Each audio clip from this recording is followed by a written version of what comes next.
Hello, everyone. I'm Adam Kardash, co-chair of Osler's National Privacy and Data Management Practice and national lead of AccessPrivacy, Osler's thought leadership platform. I'm also co-founder of the Canadian Anonymization Network, or we call it CANON, and a member of CANON's steering committee. CANON's a not-for-profit entity whose members include large data custodians from across the country in the public, private, and healthcare sectors.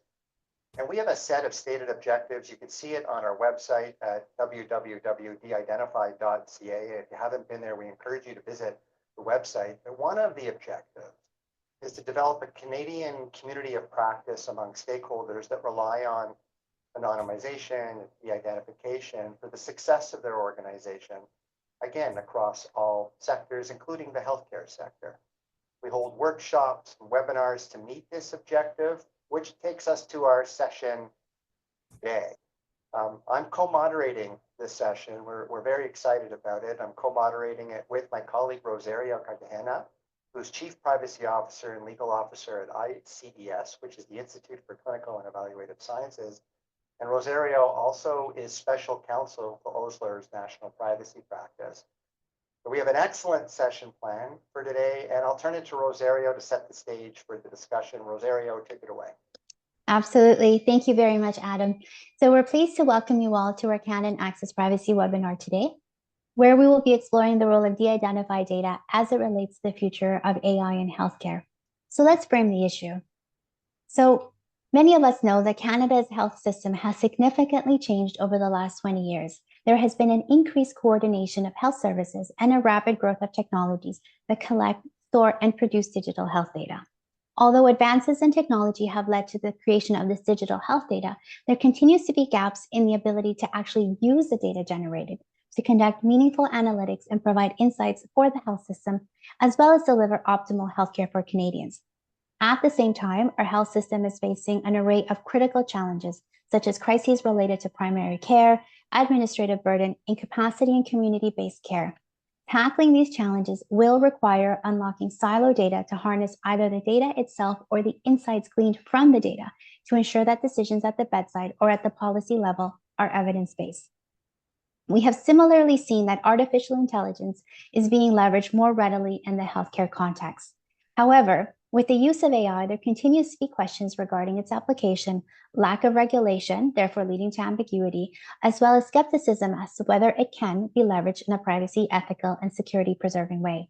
So enter in de-identified data. What role can data that has been de-identified, and by the way, we're using the definition in Ontario's Personal Health Information Protection Act, which essentially means to remove any information that identifies the individual or for which it is reasonably foreseeable in the circumstances that it could be utilized either alone or with other information to identify an individual.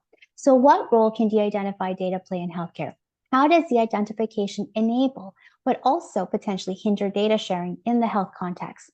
Today, we will explore the intersections between AI, de-identified data, and healthcare. We will also identify the challenges, but we will also explore solutions that positively impact the health and healthcare of Canadians. So now I will turn it over to Adam to introduce our esteemed panel this morning. The panel is esteemed and just in short, superb. Let me do a brief introduction. You have the bios in the invite.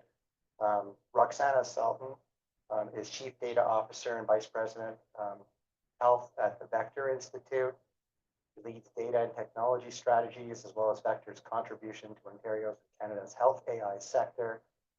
He also oversees Vector's data governance and data stewardship program. Devin Singh is an emergency physician at the Hospital for Sick Children, Sick Kids, assistant prof at the University of Toronto Faculty of Medicine and Computer Science Division, and co-founder and CEO of Hero AI, which is a healthcare technology company dedicated to empowering patients and providers with AI. Khaled El-Amam is Canada Research Chair in Medical AI and Professor, School of Epidemiology and Public Health at the University of Ottawa. He's currently the Scholar in Residence at the Office of the Information and Privacy Commissioner of Ontario. He is a co-founder of CANON and also a current member of the CANON Steering Committee. And last but definitely not least, Khaled is one of the leading global authorities on the concept of de-identification. And last, but definitely not least, Avi, is Avi Goldfarb. Avi's the Rotman Chair in Artificial Intelligence and Healthcare at the University of Toronto. He is the Chief Data Scientist at the Creative Destruction Lab, faculty affiliate at the Vector Institute, and there's a whole host of other things that Avi does. And he has co-authored the Globe and Mail best-selling book, Prediction Machines, The Simple Economics of Artificial Intelligence. So thank you all for being here. We're really looking forward to the discussion. Based on the prep, this is going to be is quite interesting and it's super helpful for a very large group of folks who registered for the session. So let's begin with Roxana. Just a level-setting question that I'm going to turn to each of you with. How, Roxana, are you encountering, how are you intersecting with the concept of de-identification, context of AI and healthcare in your work, your day-to-day practice, your research, or your interaction with stakeholders? Share with us for a few minutes the nature of those interactions. Sure. So just to provide a bit of background, the Vector Institute for Artificial Intelligence was established as part of the the Pan-Canadian AI strategy. And our mandate is to drive excellence and leadership in Canada's knowledge creation and use of AI to foster economic growth and to improve the lives of Canadians. And so over the past 7 years, Vector has established its leadership in cutting edge research and development for health AI. Health data, really needs to be made accessible for AI and machine learning discovery in a privacy preserving way. And this involves secure transfers to Vector's data and analytics environments for various research projects and joint initiatives between health sector partners and Vector. And Vector requires that any sensitive data that gets transferred into its computing environments must be de-identified. So we've established robust data governance and stewardship frameworks to ensure that all data handling practices comply with the relevant laws and regulations, such as HIPAA and PIPEDA, to protect patient privacy, and as well to assign a risk level based on the nature and sensitivity of the data and the re-identification risk. So this includes, considering the ease with which re-identification could occur, potential risk to patients, potential risk to the data custodians, potential risks to Vector. And once the risk levels have been assigned, we have clear criteria for the management and the stewardship of that data and clear policies and processes for ensuring adherence to these criteria, which need to be monitored and overseen. And so we really have this broad approach to ensuring that if data is being moved into our environments for AI and machine learning discovery, it is de-identified and we can apply our technologies to the data in a way that's privacy preserving. Thank you, Roxana. Devin. Yeah, that's great. And I mean, the work that Vector is doing is so incredible as well, both from an academic perspective and a small business startup perspective. We really appreciate all of the support from Vector. For me, when I think about de-identification, I'm really thinking about very practical use of data to improve patient care. I'm a physician on the ground. You think about it, a night shift, you've got rising patient volumes, a mismatch in patient volumes and staff, and you worry about the wrong patient accidentally being left waiting too long. This happens all over our communities around the world. There's a global health crisis, if you will, with how health systems are having to face and grapple with rising patient volumes and especially the burden on emergency departments. And so I really come at this with a practical perspective of how do we leverage data to help save that patient's life or improve that person's individual care in a moment of sort of crisis and resource constraints.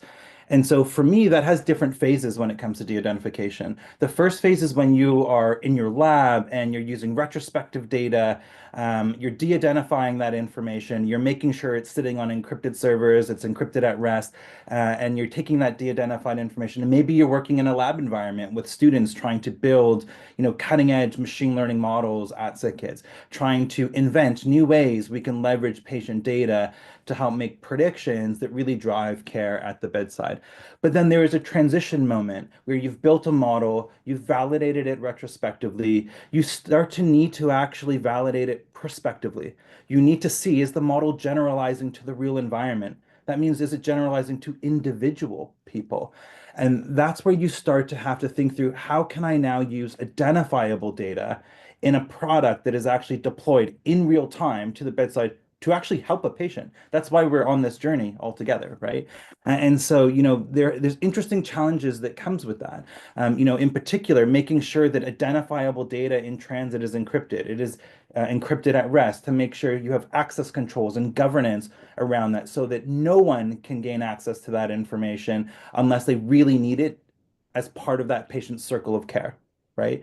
And so one of the things that Hero AI has done in a very practical way is to think through, how do you actually work with identifiable data to take a machine learning model trained in a lab and actually bring it to the bedside? And we could talk further about that, but really that's the space that I sort of sit in a practical sense, when de-identified data needs to become identifiable to actually help an individual patient. Thank you, Devin. Khaled.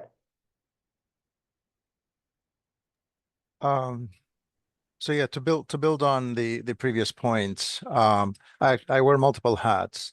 So I'll kind of give you a different answer depending on the hat. One hat is I run a research lab at the university that's also affiliated with a hospital.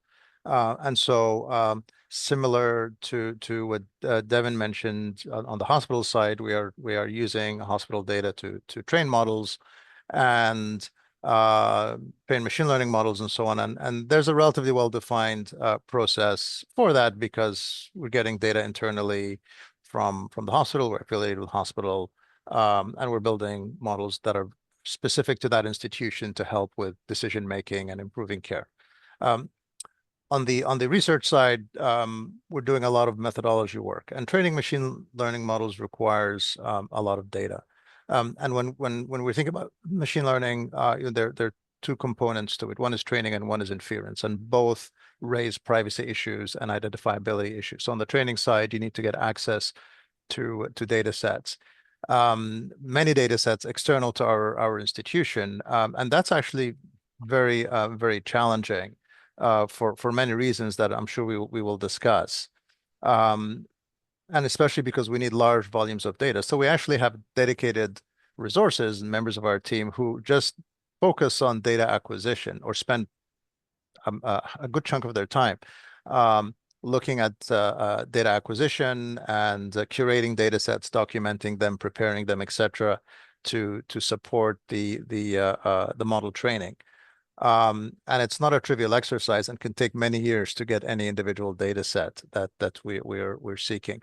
Interestingly enough, a lot of interesting data sets that we get come to us from the US. It's very hard to get Canadian data.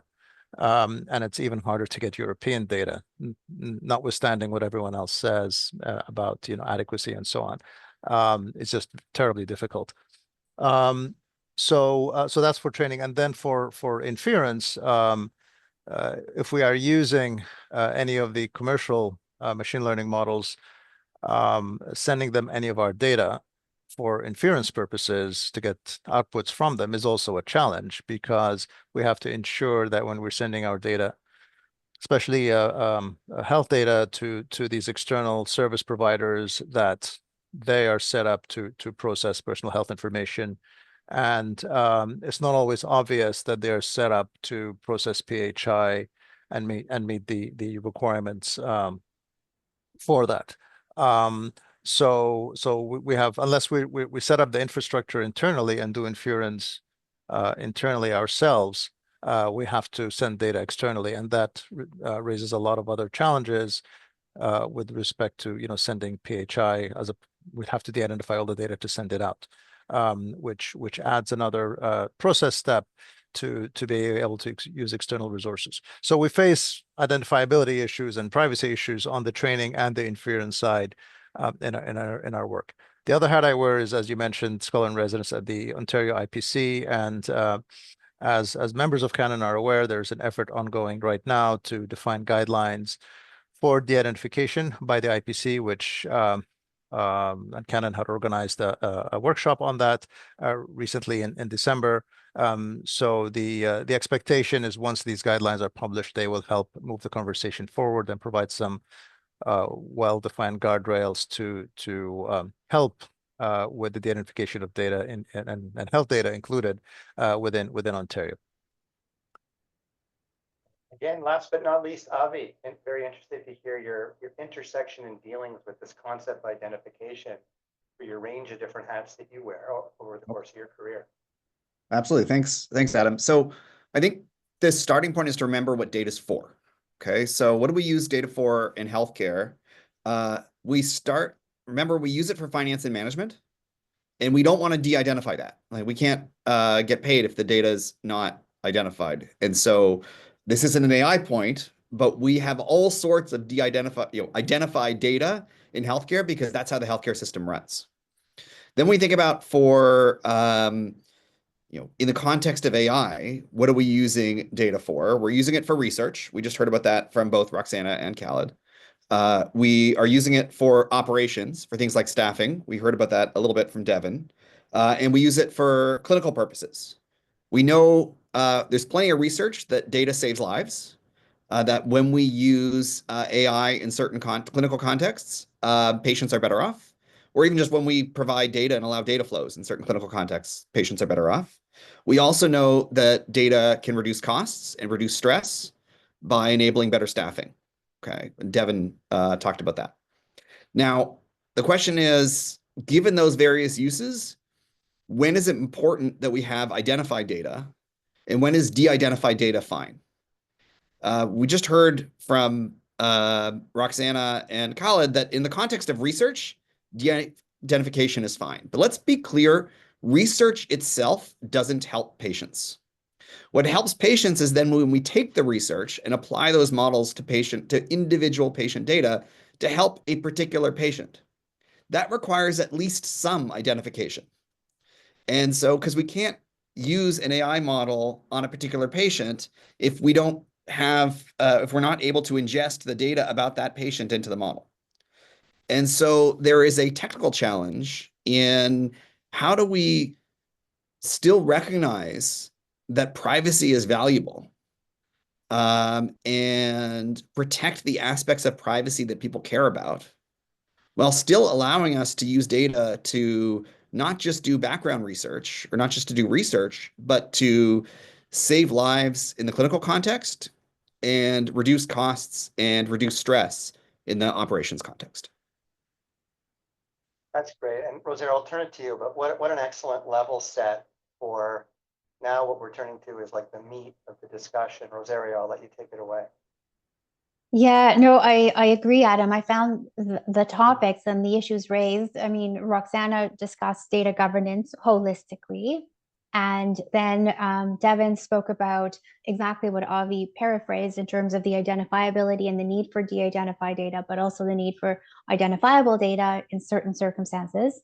Khaled spoke about the volume of data, the origin of data. Quite interestingly, I did not know that American data was more accessible than Canadian data, and about training. And then, of course, Avi, you summarized it and talked about the need for data as a whole. And we started talking about actually some of the challenges that we see when the intersection of data, AI, and healthcare come together. And so from my perspective, I'm now going to wear my ICS hat for a second to ask my next question. So I also believe there continues to be challenges in applying the definition of de-identified data in practice.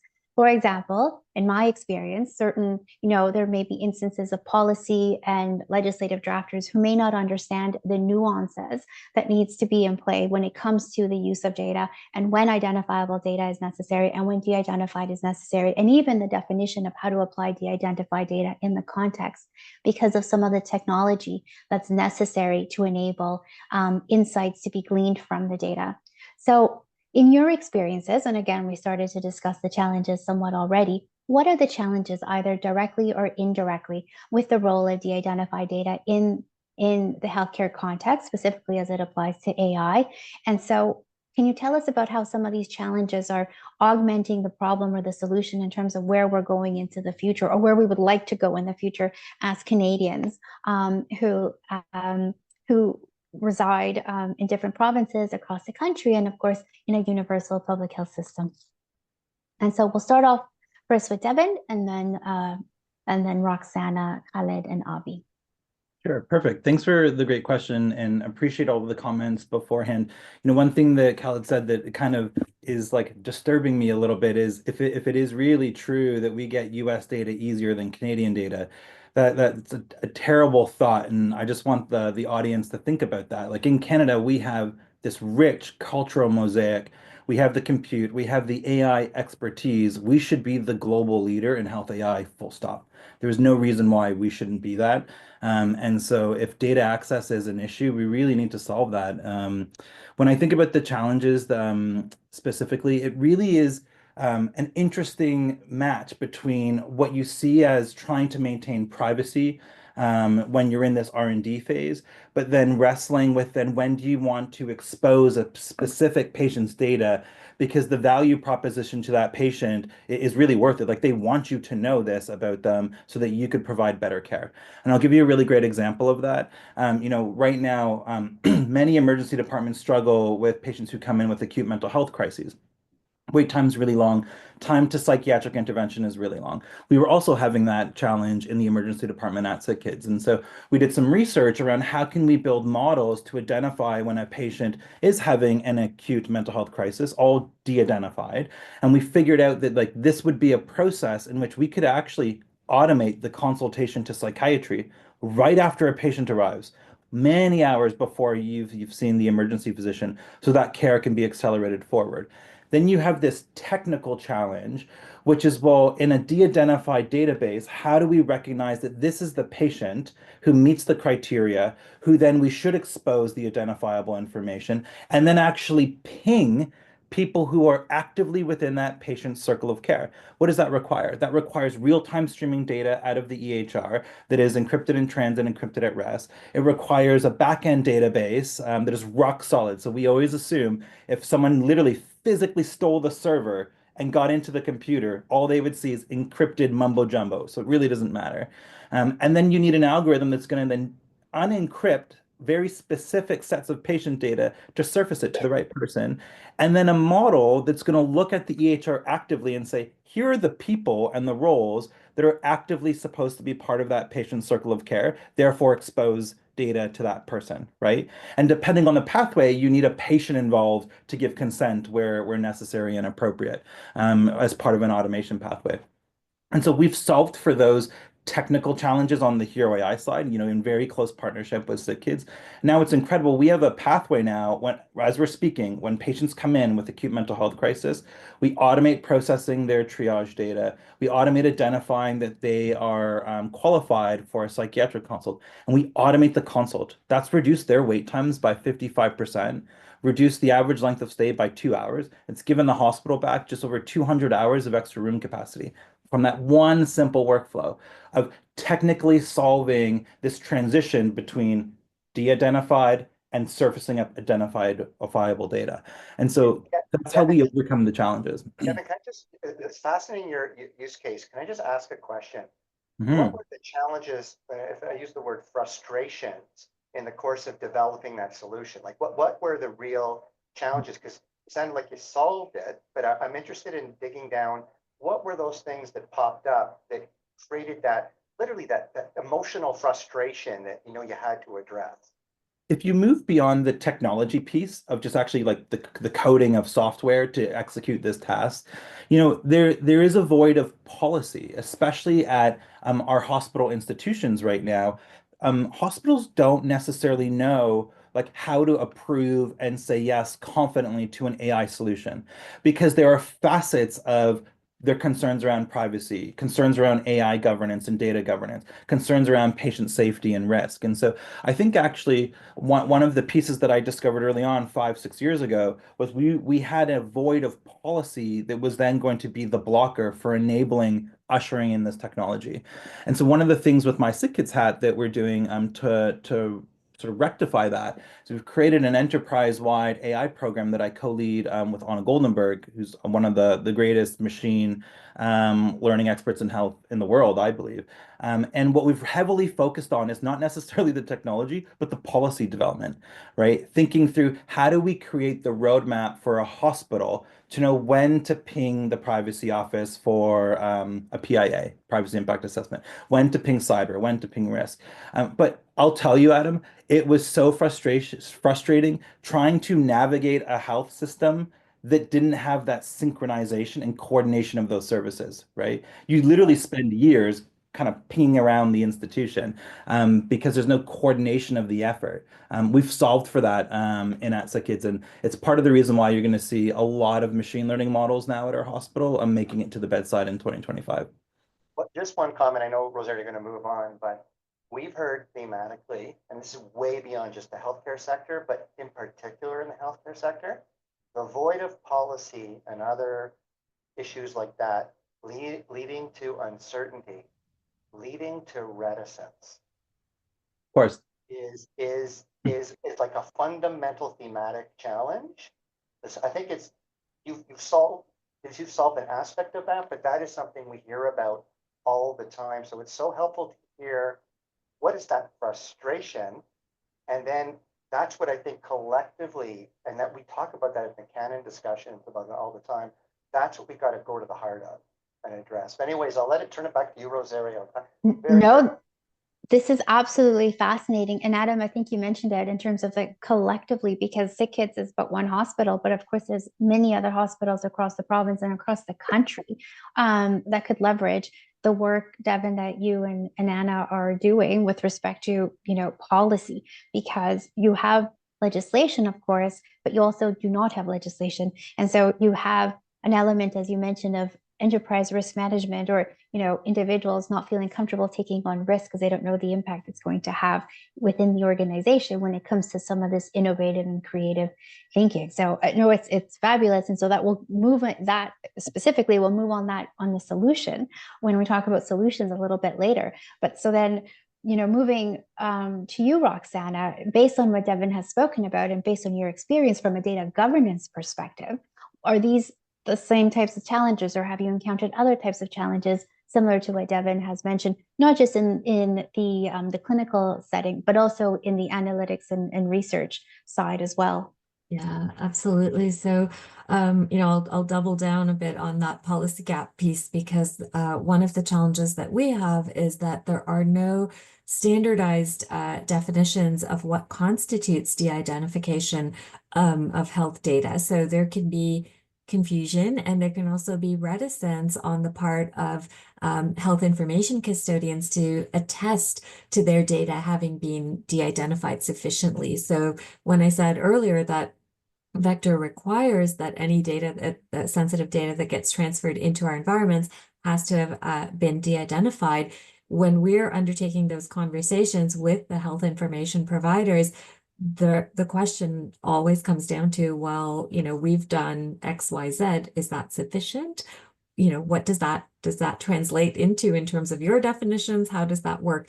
So I think right now a lot of us are just trying to feel our way in the dark and establish our own standards around what constitutes de-identification, and how we can create some degree of certainty in those engagements to ensure that we are, clear about the expectations. But in the absence of a standardized definition or any sort of standardized test, we are left very much to our own devices in that sense. And I think the other piece around challenges with de-identification, and it gets back to some of the comments made earlier, are that the nature of the work that we do actually does require us to, have access to more data, to be able to link data across multiple data sets. If you're thinking about health AI discovery specifically, the linkage of multiple points of data on an individual's health journey allow us to glean more insights into the nature of that person's condition or their prognosis, diagnosis, how their outcomes eventually end up being resolved.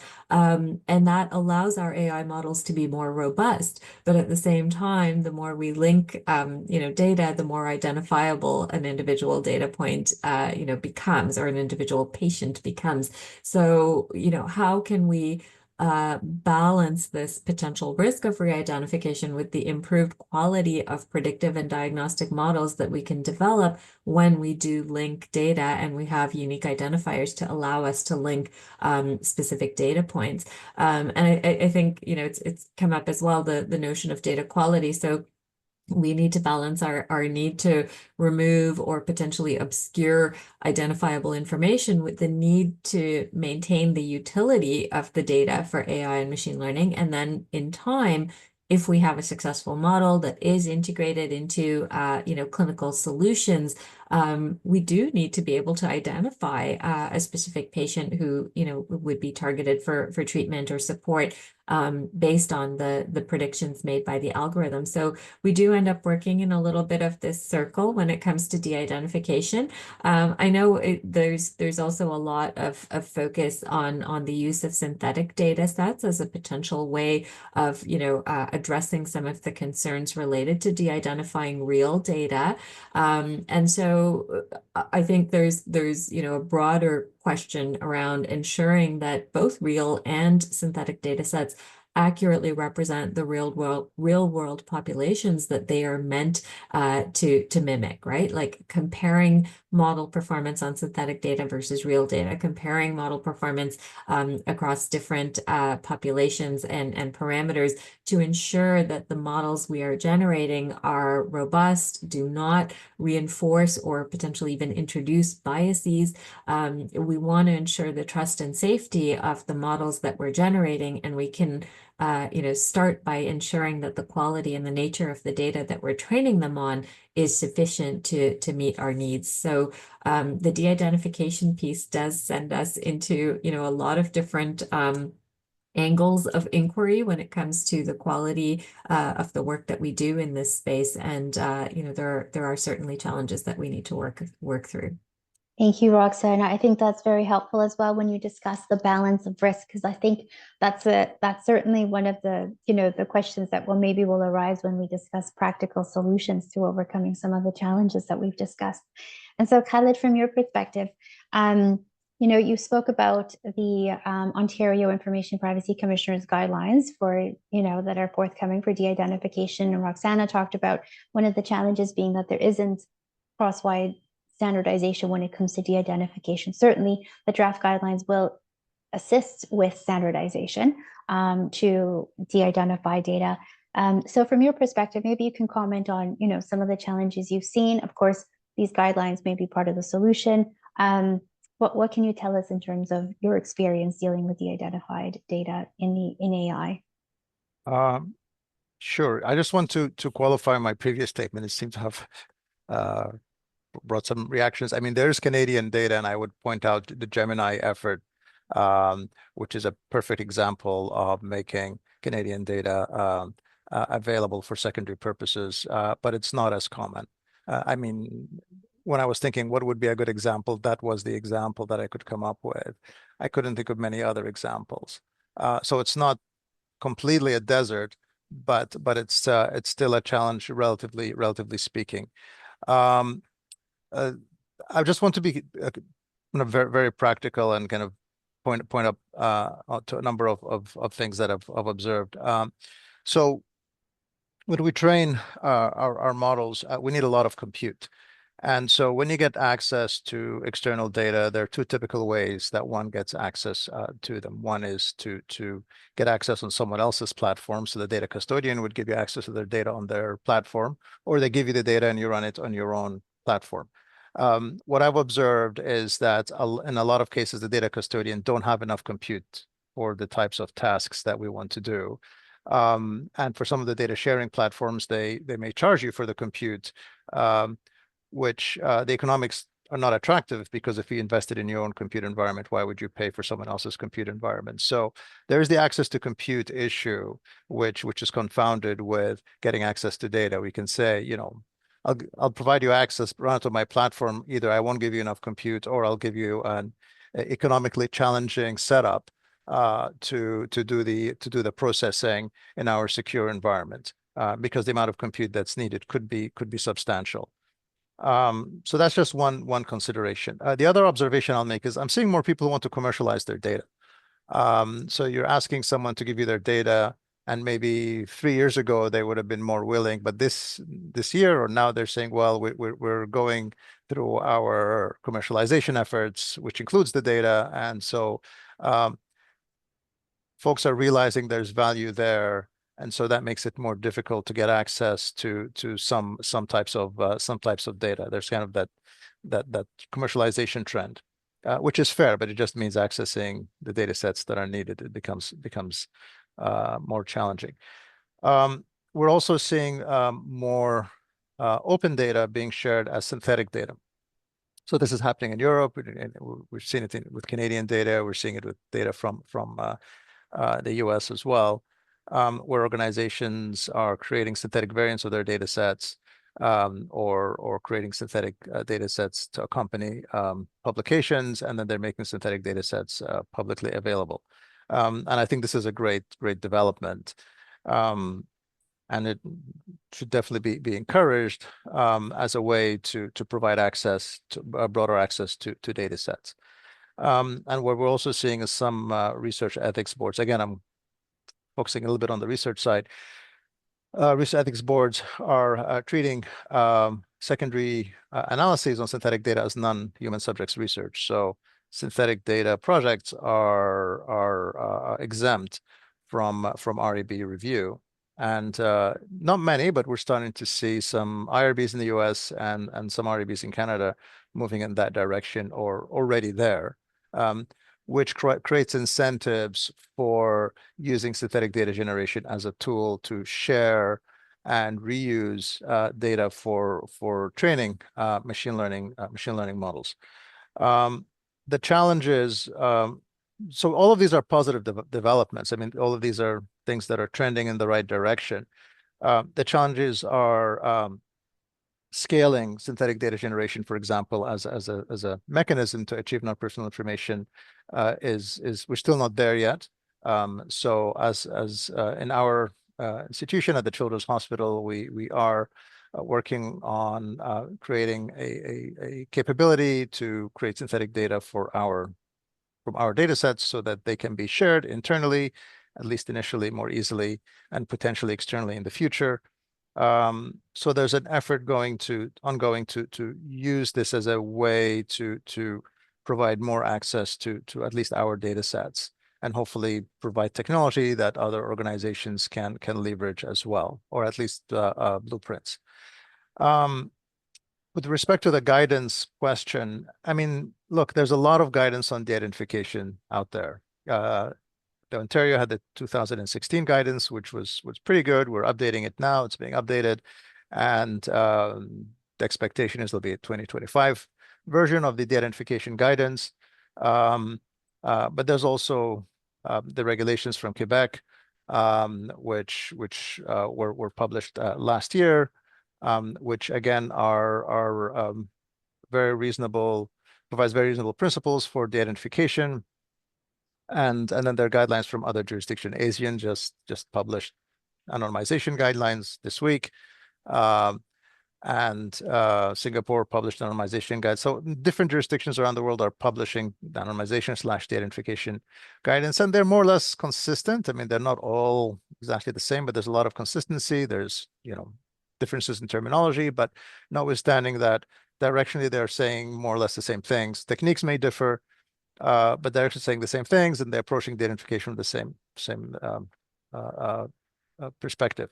I think the challenge is not the existence of guidance. I think the challenge is there are key things missing in a lot of that guidance. I say the exception is Ontario, actually, because Ontario has done a pretty good job there, especially the 2016 guidance, is definition of thresholds. What is good enough, right? So in the Ontario guidelines, there's a definition of here's how you measure risk and here's what's good enough, which is really important.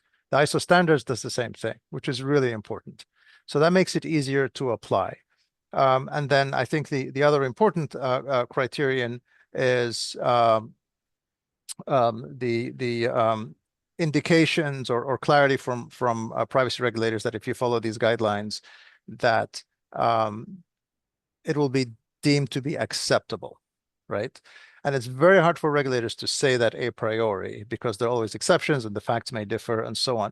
But I think what we start to see are investigations that essentially reinforce the point is that if you follow these guidelines or follow these practices or standards, then in practice, these are deemed to be okay. And so these define some important precedents.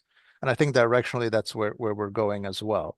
So to the extent that regulators can provide just very clear thresholds or say, this is what's good enough, and then establish the precedents that provide clarity to the world that if you follow specific guidelines that this is deemed to be acceptable, then I think we'd be in a very good place. And again, I'd say in the case of Ontario, we're doing a good job on both of these fronts. Thank you, Khaled. And a follow-up question, because you mentioned Quebec, and there's a question in Quebec as to, the bureaucracy of some of the logging or the tracking of the use of de-identified data. Do you see that as a challenge that could hinder the ability to use de-identified data for AI in the healthcare context if there's too much bureaucracy when it comes to the use of de-identified data? I think that has to be applied proportionately in the sense that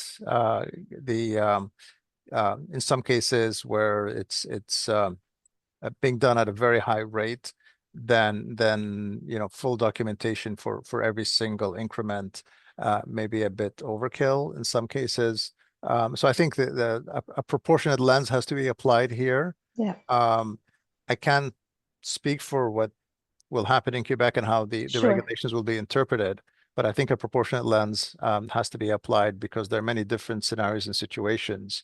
And so the excessive bureaucracy is not great. But on the other hand, from my personal experience, a lot of those steps can be automated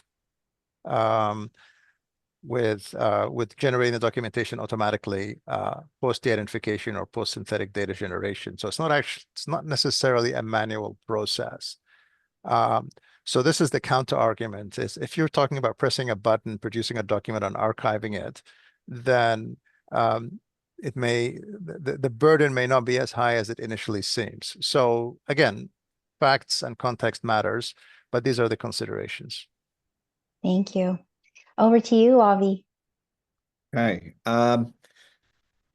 So ultimately, I think this all depends on what we're hoping to accomplish with AI in healthcare. Okay. And Canada is a world leader in AI research, and we are a world leader in AI and health research. Our relatively strict rules on data flows relative to the US haven't mattered that much on the research side. Turns out de-identified data and the frameworks we have are pretty good for getting us to the frontier on research. The question is, how important is it for us as a society to take that research and actually make a difference with it for patients in hospitals? And de-identification, like ultimately, if you want AI to help you, the machine has to have some information about you. Okay. And so there are technological advances that allow some of the calculations to be encrypted and some of it to happen on the edge. But ultimately, information about the patient, if we want AI in clinical contexts to be useful, needs to be identified, not de-identified. And so when I think about the frictions and the challenges of deploying AI, yes, there's frictions around what does de-identified data really mean and how does it work. I worry too many of those conversations are about research And not enough of them are thinking through how is this going to affect Canadian patients on the ground? Whether, and let me be clear, whether it's on the clinical side or on the operations, scheduling, staffing, things like that. And so when we talk about additional bureaucracy and additional frictions, some of that might be, okay, well, we can have identified data and help patients if we, if we fill out some paperwork.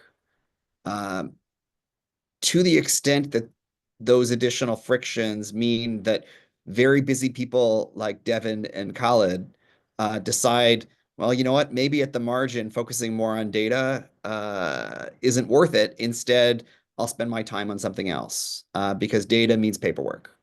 And so one of the, when you think about the role of data in helping patients directly, the smoother the process can be for our leading clinicians to be able to help their patients, the better.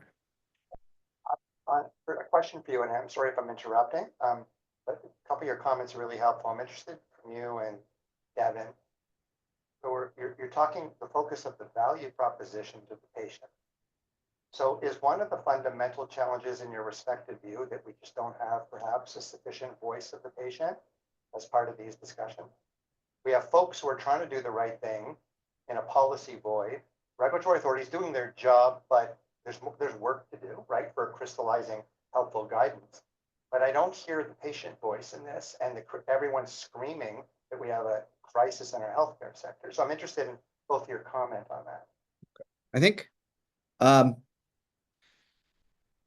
so I think we're hearing the voice of some patients, but not necessarily all patients. So what's happened across the board in AI policy is we've identified certain things are risky. Using AI in health is risky because if things go wrong, the consequences are severe. Using AI in education is risky because children are vulnerable. So we are seeing, I think, the voice of the patient on the risk side. What's missing is we're not saying, well, yes, there's that risk, but do you care enough about your health privacy that you're willing to reduce the chance that you recover? Or we can sort of tell the same story on the education side. The upside in the risky industries is extraordinary.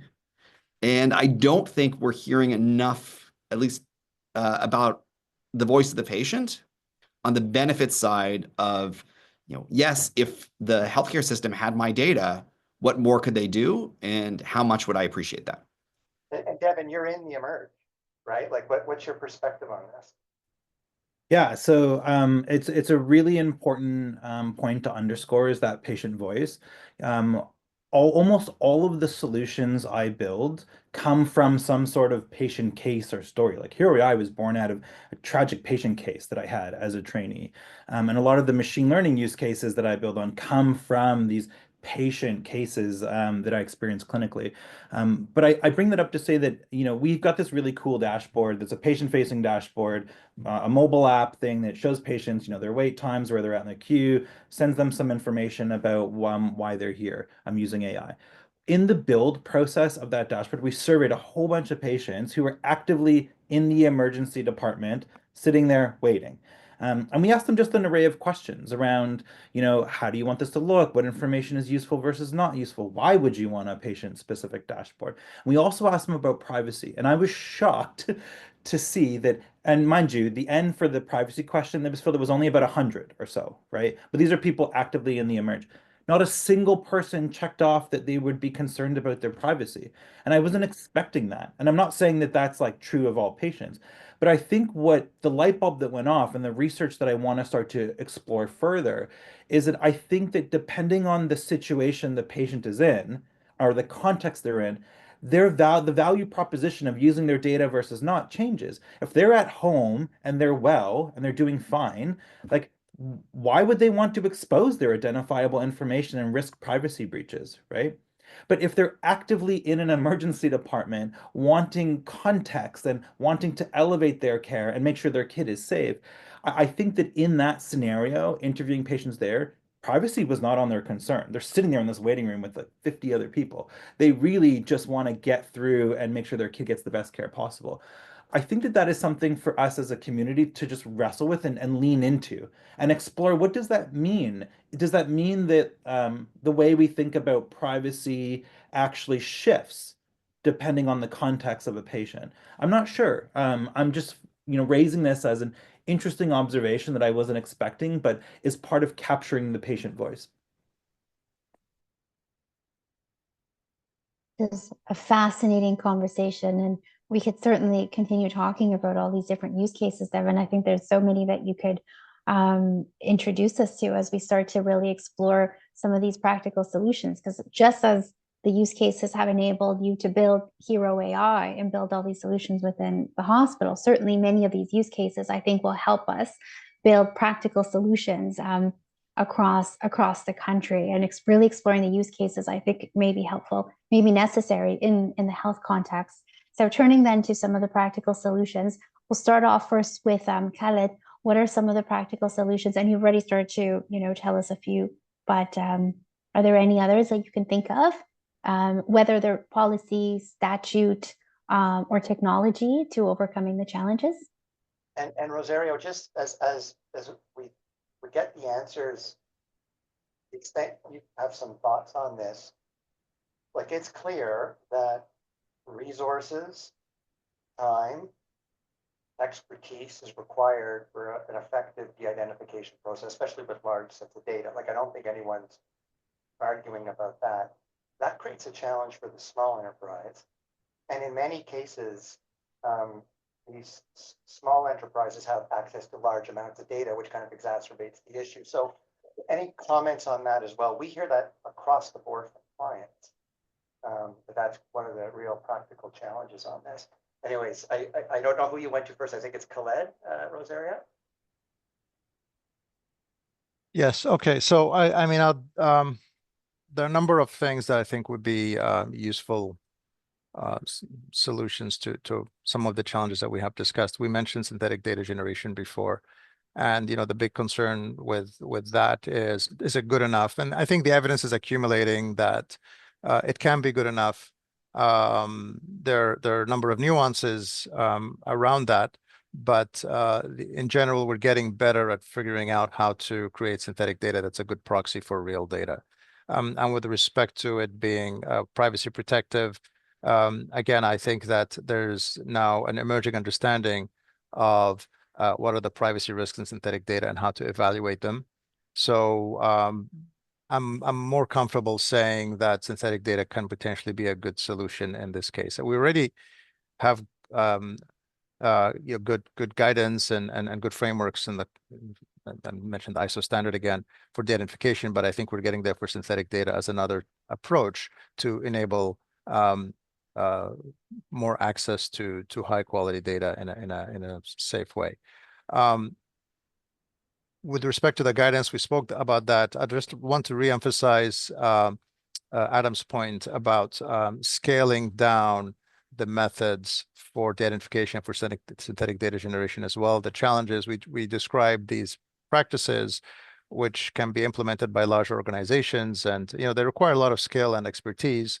But how can we make them accessible to smaller organizations as well? Smaller HICs, smaller research groups, smaller companies, and so on. And it's not an easy answer, because you still want to ensure that good practices are implemented, but how do you ensure that these good practices can still be implemented within these smaller settings? And smaller settings actually doesn't mean the whole organization has to be small. The whole organization can be large, but the privacy office may be small, and they're the ones who are implementing all of these things. So that's I think a work in progress, is how do you scale down a lot of these good practices that we talk about and we want everyone to implement to enable broader access to data. But the other thing we didn't talk about, which I think is very important, is seeding a technology and a commercialization ecosystem. Building this stuff is hard. Doing it well is hard. Making it easy to use is hard. It requires skilled people. It requires investment. It requires sustainability over an extended period of time to build it, test it, bring it to market, and deploy it across different types of organization. So here we're talking about startups and companies that can come up and build these types of privacy enhancing technologies and make them usable. And we need to make it easy for for a technology ecosystem to emerge and for these types of organizations to be incentivized to be created, or incentivize people to create these types of organizations and go through the journey, the difficult journey of building companies, so we can have vendor choice, so we can have options of different technologies that actually work, that can be applied, and this can help solve some of the problems that we are talking about. So a technology ecosystem, or seeding a technology ecosystem, I think is very important to help move things forward. And then finally, I think we'll talk about this, I guess, in later on as well. But I think it would be really good to have some kind of interoperability across the country, across the provinces as well, so that when we anonymize or de-identify or synthesize data in Ontario, we can share it safely with Alberta, and the same processes can be used to get data from Alberta to Ontario and so on. If we can easily exchange data across the country, I think we'll have access to many more opportunities. So the interoperability argument, I think, is a strong one that needs to be made. We're not there yet, but it's something that we should be striving for. Thank you very much. All excellent points. Devin, over to you. Practical solutions. You know, it's funny. I'm just so active in the chat. There's all these great questions, and I've been trying to respond. Sorry if I don't get to your response. They're such good questions. But, you know, one thing that came up when we're talking about solutioning, there's a question that I'm actively typing right now, a response to, which is around this idea that a patient is in the emerge, or they're needing critical care, and so their value proposition around privacy is shifted. But then, and just sort of leaning into that a little bit further, like maybe access to privacy preservation is a quote unquote luxury, is where one of the comments is getting at. And I think that we do need to challenge ourselves from a technology perspective to say, just because in a moment of great vulnerability, a patient is saying, oh, well, look, if I have to choose one or the other, I'm going to choose my health. But as technology vendors and as policymakers, there are ways where you can still have both, right? And I think that we need to ensure that as we hear the patient's voice, we don't lose sight of the fact that when a patient is facing an emergency, that's really all they're thinking about. And so, you know, with the way we think about maintaining patient privacy at SickKids and at Hero AI, even though, yes, we're exposing a real-time data point to a provider in real time, we are still maintaining privacy for that patient in so many other different ways, and trying to limit that exposure to the patient's relevant circle of care. Right? It doesn't mean that all of these other privacy things go out the window and you're signing like a social media like consent and your information is now gone. But I honestly think when I see patients in the emerge, especially when they're in a crisis, they probably would sign a consent like that. And I bring that up to say that as policymakers, I really challenge, you know, there's 440 people on the call here. I really challenge you to think through, as you're thinking of policy and solutions and the way you're going to enable this technology to get to the bedside, because it will literally save lives. Think about how you strike that balance from the individual patient perspective as their data is being exposed, both to enable that data to be exposed so that it helps that patient, but also holding the fire to the feet of the tech vendors, because there are solutions that you can put into place. We do this at Hero AI as a standard. Hold the fire to the tech vendors to make sure that doesn't just give them then free rein, right, when it comes to privacy and de-identification. I didn't give you a solution. I just gave you a whole rant about my passionate answer to this question. That was excellent. Thank you very much, Devin. No, and I think, oh, sorry, I think I froze. Oh, you're good. You're good. You're back. I'm good. Okay, great. No, that was excellent. You certainly brought the technology and the policy conversation into the discussion we're having in terms of the practical solutions. And then moving over to you, Roxana, what are practical solutions that you could provide us? Yeah, so I'll start on the policy side. So getting back to our de-identification requirements, we have implemented attestations that include confirmation of things like, the techniques that have been used. So have you employed a variety of techniques to de-identify the data? Have you removed, direct identifiers? Have you generalized the data? Have you applied encryption? The other requirement is documentation, right? Do you maintain detailed documentation of your de-identification process, records of the techniques that you've used, the personnel involved, any deviations from standard procedures, and then oversight and governance. So you need to be able to attest to having established oversight mechanisms to ensure the integrity and the effectiveness of your de-identification processes, including reviews and audits of processes. And so, that broader requirement and expectation is set. And so even though, different provinces and different jurisdictions and organizations may have different applications of what constitutes de-identification, we have sort of a minimum threshold around attestation that is required.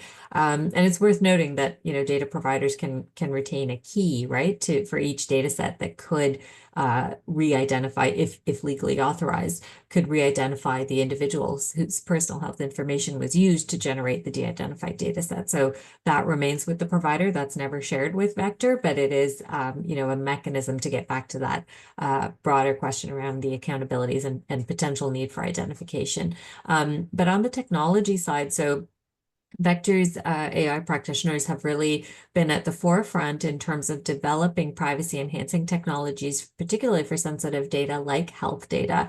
And so a lot of the approaches that we're taking now to addressing the need for protecting privacy in the data are more around the techniques that we apply. So federated learning is a great example. This is where we train AI models collaboratively across multiple servers without sharing the raw data, right? So instead of sending data to a central server, each participant would compute locally and update the model locally, and only the model updates are then aggregated. So rather than transferring data, we can manage training in a more privacy-enabled way. Another option is what we call homomorphic encryption, and this allows computation to be performed on encrypted data without decrypting it first, with the results of the computations basically being decrypted only by the data owner. Differential privacy is another example where we add controlled sources of noise to the data. So by ensuring that the inclusion or exclusion of any single data point does not significantly affect the output, it prevents the identification of individuals within the data set. Another example is what we call CAPC, or it stands for Confidential and Private Collaborative Learning. This combines cryptographic methods to secure, computational protocols, and that allows participants to share model updates without exposing their private data to one another. So these are all sort of different variations of approaches. Some are more closely aligned with one another that allow us to work with data in a privacy-enabled way that can sort of level set, right? Even if different approaches are taken to de-identification, this is another layer of privacy and security that can be added from a technical standpoint. And then obviously there are the cybersecurity measures at the technical level. So, network segmentation, right? To isolate sensitive data and systems on separate networks and reduce potential exposure.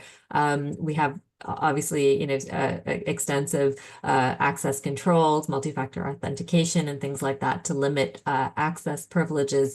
And then, I think it was mentioned earlier, encryption at rest, encryption in transit, audits, all of these different cybersecurity measures that we implement to again add that broader layer of security and privacy to ensure that we can still work safely with the data. We can do the things that we need to do for AI and machine learning in a way that protects privacy and ensures that we're not creating any additional risk.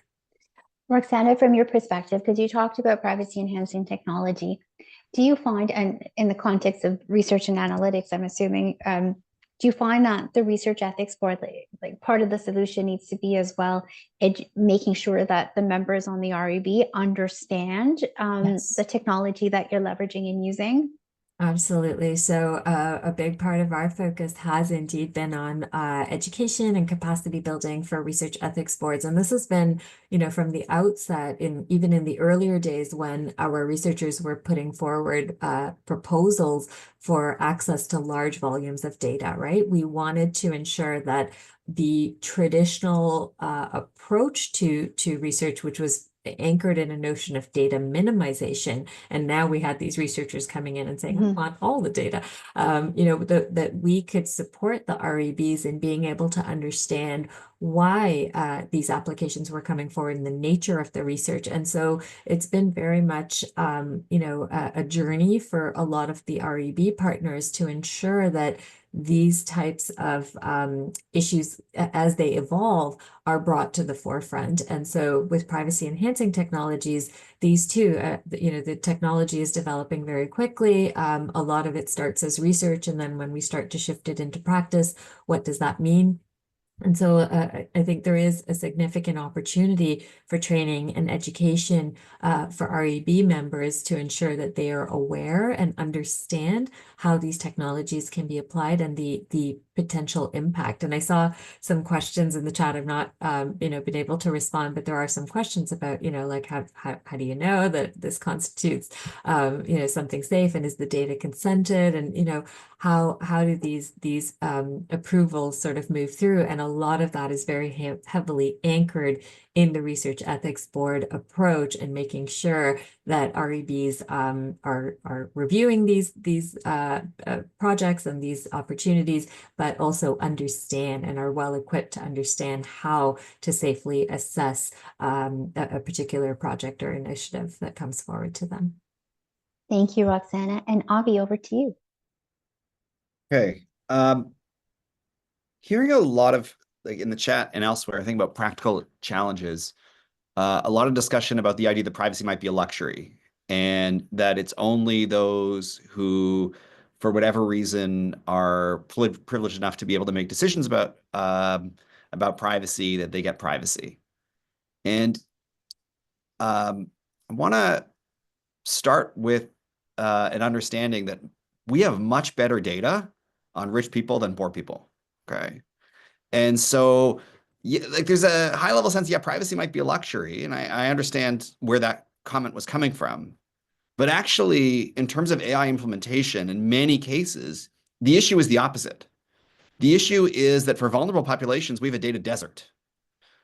For a variety of reasons, some related to well-meaning attempts to protect those populations, and some just because we, through, in corporations and in the public sector, we interact with those folks perhaps less often and in less data-rich ways. We have typically worse data on vulnerable populations than on well-off populations. And so it is worth bringing back that patient perspective point, trying to understand, is that what the vulnerable populations want? Do they want the people who are well off to be able to get good services based on the data they provide, and those who are less well off, in the name of protecting their privacy, to not have as good services? And we are seeing this in a variety of industries. It's our best data is in products and services, in education rather than healthcare so far. But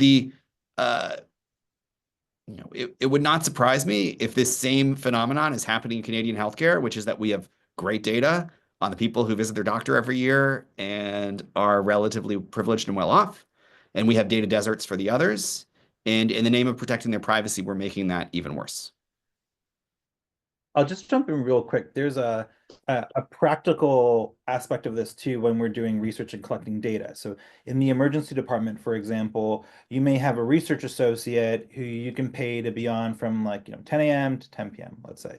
It is actually quite a luxury for you to be able to present to an emergency department, take the day off work, get in your car, drive in, pay for parking in the middle of the day, right, at a downtown hospital. Of course, if it's an emergency, you're getting brought in regardless.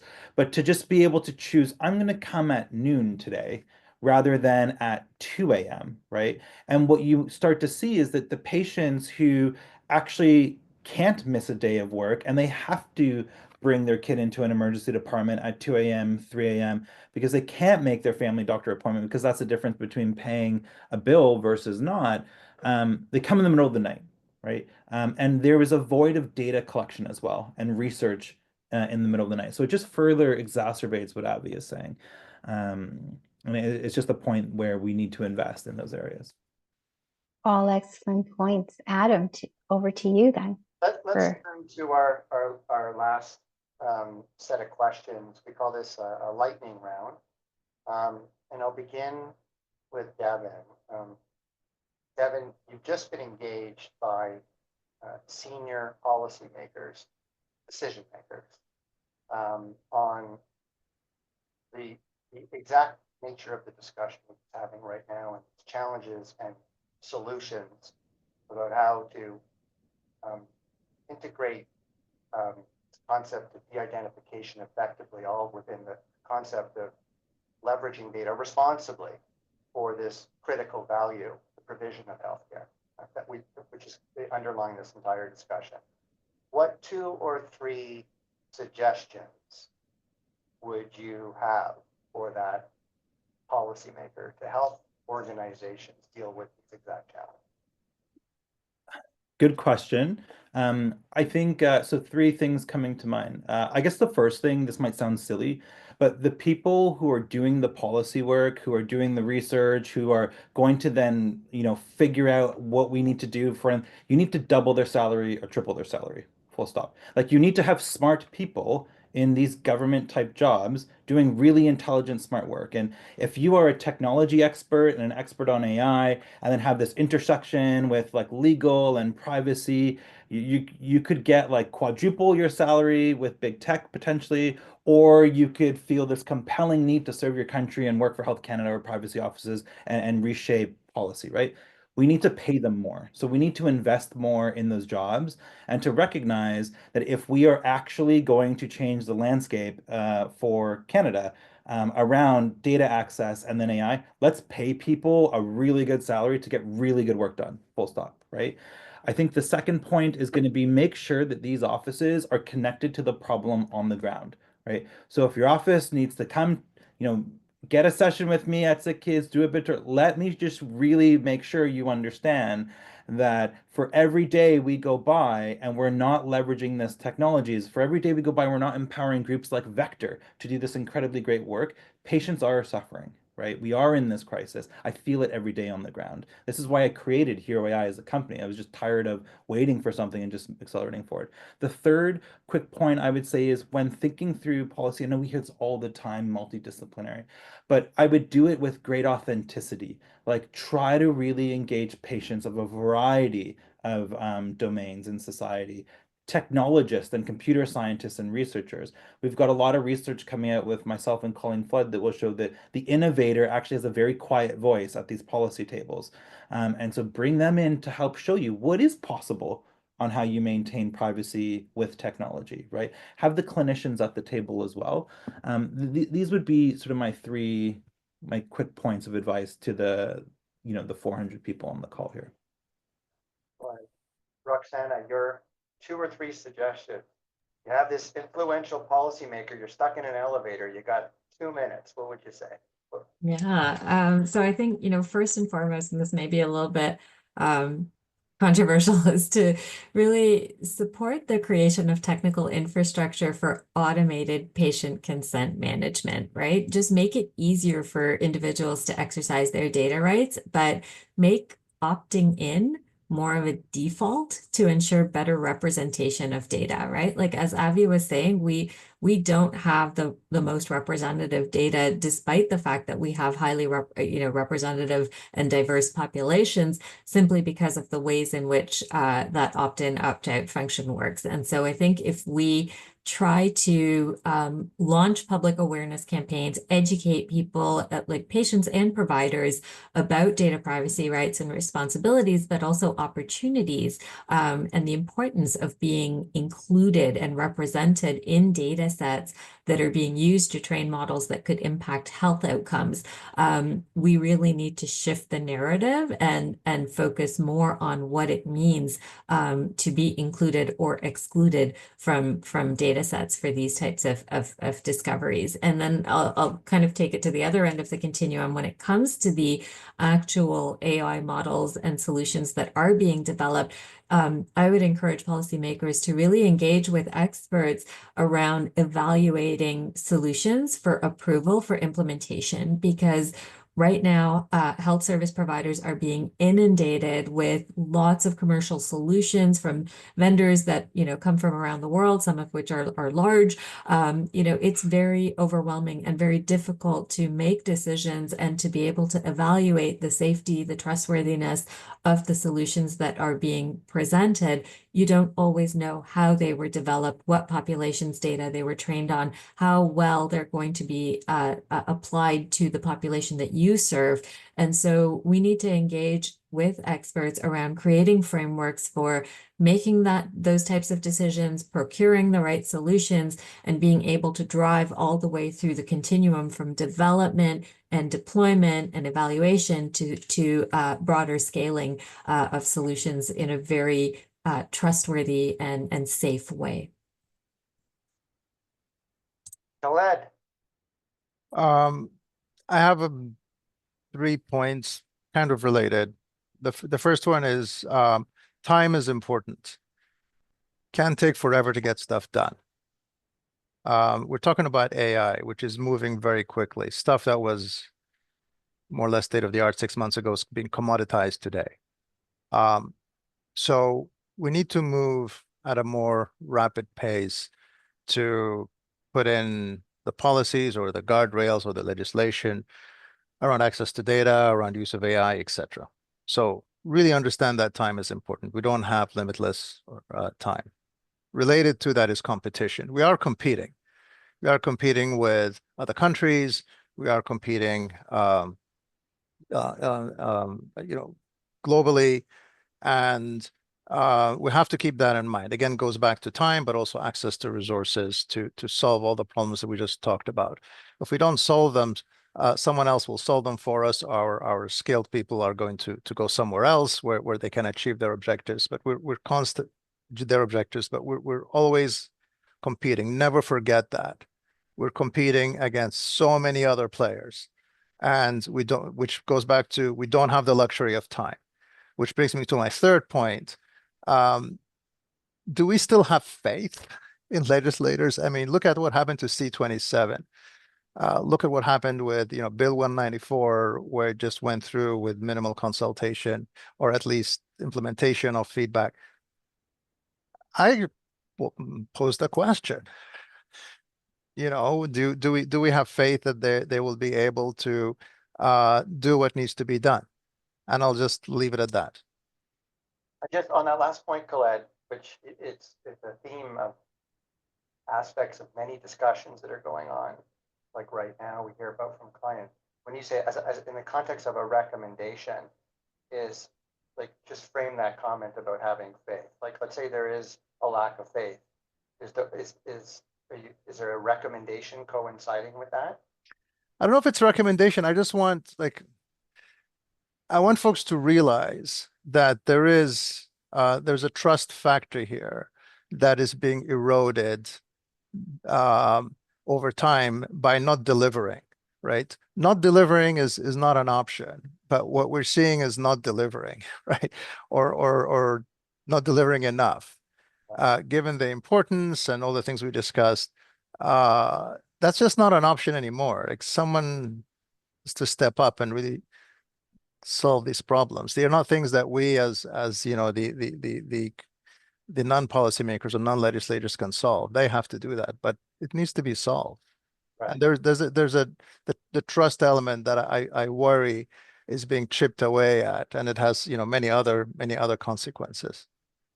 Right. So to the individual who might be stuck in an elevator with, be aware of action or the consequence of your action or inaction on this growing trust deficit.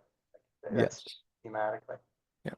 Interesting. Avi, to end it all, Avi. Okay, to end it all. The 2 points. So the first one is we need regulatory clarity. Bill C-27, some people liked it, some people didn't. I think on balance, it was sensible legislation. And it would have been really nice if that had passed. We need regulatory clarity on privacy and AI across the board in Canada, and we don't have it.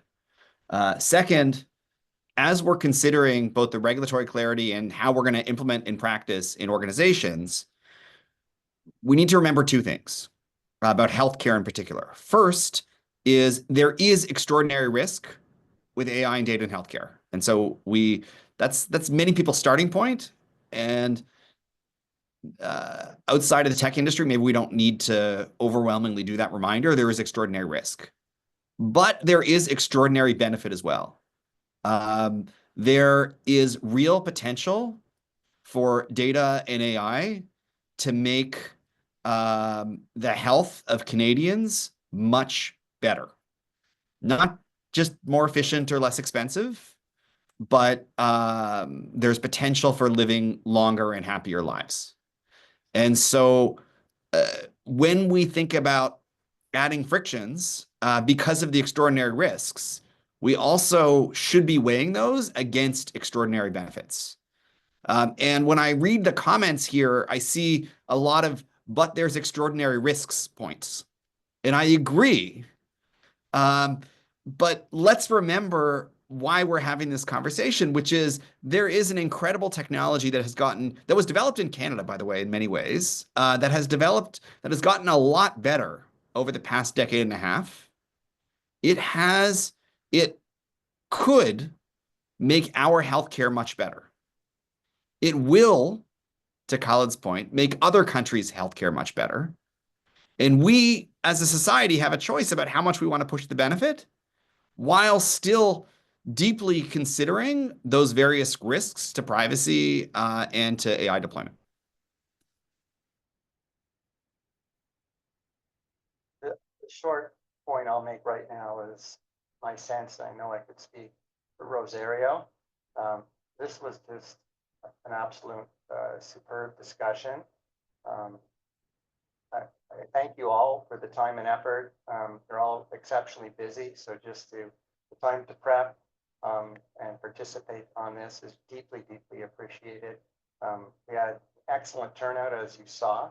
Some active discussion in there, so there's some passionate views on many of the points that you raised. So confident folks who attended found this very, very valuable.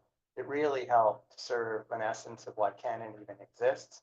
And certainly what we try to do on the access privacy front, just to facilitate these super helpful discussions. And I know there are folks who are some of the very policymakers, Devin, to your point, underpaid, solid thinkers that were on this call or otherwise have access to them. There's a lot of value and then nuggets on this that we hopefully get to action. So again, thank you so much for participating. And really, most of all, on behalf of all of us on the screen, thank you to everyone who attended. We really appreciate it, and we hope you found it valuable, and we're looking forward to having you attend the next session, and we'll see you then. Bye-bye, everyone. Thanks, everyone. Thank you very much. Take care. Bye. Bye-bye.